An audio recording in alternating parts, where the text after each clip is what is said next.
Hello and welcome to the show. I'm Jacquelene Closemore and you're on A1R Psychic Radio and Moonstruck TV, and I'm coming to you live from my lounge in Melbourne.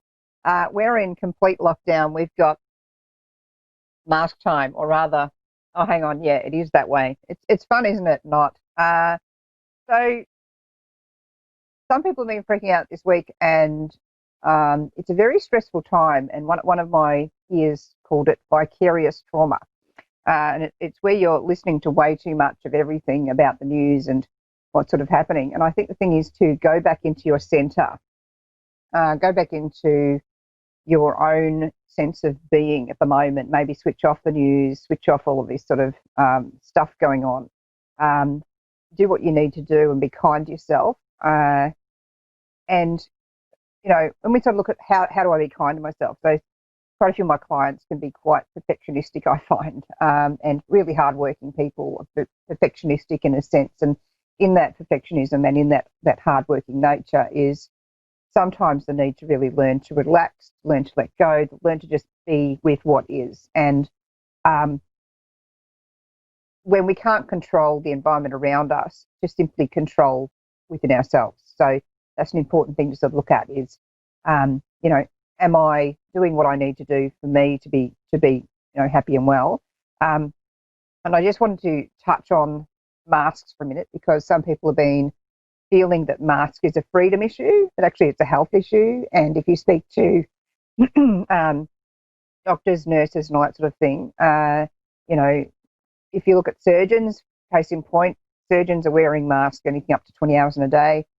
Same with their anaesthetists, you know, your actual theatre nurses. That's what they're doing a long time before COVID came along. They would wear masks for that long. They didn't pass out. You know, you're not losing their freedom, but it kept us safe. Like if I was in the hospital having yet another surgery or yet another general anaesthetic and a procedure, that would be a mask, and that was to keep me safe. And you know, I don't really see why it has to be an issue if in Melbourne, Australia, we're having to wear masks for a little while. It's really not actually about control. It's actually about disease prevention and to help prevent the spreading of this. So with people having issues with feeling calm around that sort of thing, I think if you just look at it from medical evidence levels, rather than seeing it as a government taking over or political issue, and you just take it as fact-based on the actual medical advice, then I'd kind of just, you know, whack one on. There's certain type of masks, of course, I mean, that are going to be problematic. My eldest son is in an industry that requires him to wear a mask because of, you know, some pretty heavy particulates when he's working.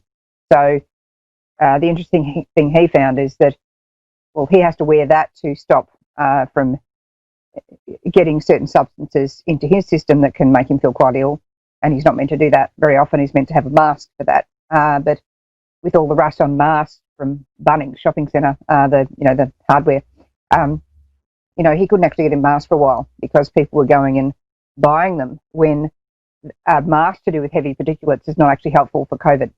You know, it's just not going to do it.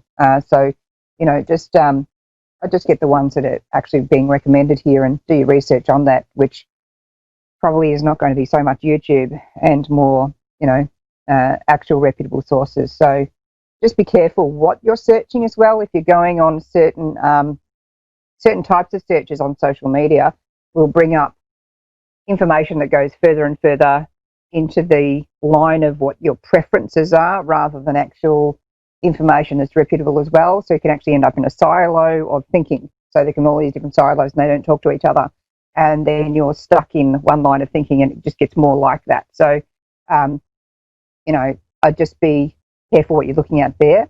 So calming down during this period is about looking at, I guess, facts and evidence. And then once you've had enough of that, say, all right, well, I'm going to tune out now. I've got what I need. I've prepared well.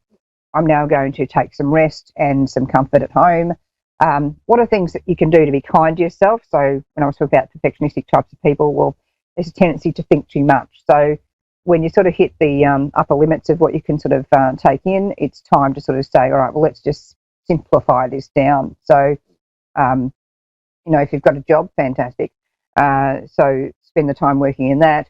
Spend the time talking to friends and loved ones. You can do that by video calls on platforms like the one I'm talking to you on. There's social media, in-app calls you can make. You can also be on the phone to people. You can be writing lovely text messages of encouragement. And I think the thing is, with some of my friends sort of expressing a sense of hopelessness, look to what you can enjoy and be grateful for at the moment. So what is it that you do have that is going right? Don't focus on what is going wrong, but what can you do to look at the positives? So, the fact that you have a job, the fact that your family is safe, the fact that you enjoy certain things that help, make you feel joy. So it can be, if you've got a close partner at the moment, you're doing quite well together, well, hugs from them, obviously. It can be sitting and meditating. There can be yoga. If you're feeling very ungrounded, uncentered, and a bit like this, then you may find smaller movements in yoga more helpful. If you're feeling like you're having a more confident day, you might feel the bigger standing upright type movements are more helpful to you. So it's about doing, even in practices like yoga, doing the elements of that you can do today in this moment, and really being today in this moment. And when you're looking at, I can't travel and I can't this and I can't that, well, what can you do? Get back to what you can do. You can be journaling. You can be doing something creative. There is actually there's a colouring book for adults, and it's full of swear words. So if you're sort of a bit crass, and you could be colouring this beautiful picture, and it's got something written there that I won't repeat. Or you could just get actual nice colouring books, and if you've got children and they're sort of asking questions and feeling concerned about things, well, let's switch that TV off with the news on it. Let's look at what we can do once again that just focuses on the here and the now, and on what we can do to stay, in a good space. So those are the sorts of things I'd be doing. If you do Reiki, that's another thing that will help you as well. And certainly working through the chakras is another form of meditation that can help. So you can look at what each chakra is doing, how confident am I feeling in each chakra, and when you're doing chakra meditations as well, starting from the base, working all the way up to the crown, you can see how you feel in each chakra. You can actually meditate that, and you can find your thoughts go to issues going on at the moment. And as you find you're in that, working in that chakra, that particular issue will come up, and you'll maybe see or feel an issue that happened, something someone said, an interaction you had, and it's like, oh, okay. So you might have to do some acknowledging, accepting, releasing, and choosing better next time in that chakra, and then you move up to the next one, and you're not looking for those issues. You're just meditating on that chakra, breathing in, breathing out, clearing that energy. And as you do, issues and thoughts may just come up. You may find one chakra is, kind of out of whack and not functioning properly. Another one might be just running its little guns off a bit too much, and it's about bringing that balance back in. So working through the chakras is another thing you can do. If you've got particular food you like, and you're not sort of, gouging on lots of it, but really savouring the taste, slowly, meditatively savouring the taste of that mouthful, once again, brings you back into the moment.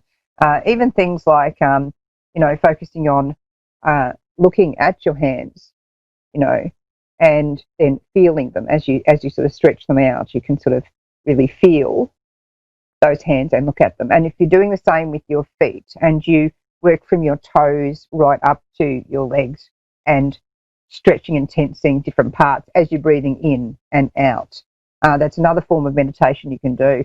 You can actually meditate while jogging. I know, it sounds crazy, doesn't it? No, not really.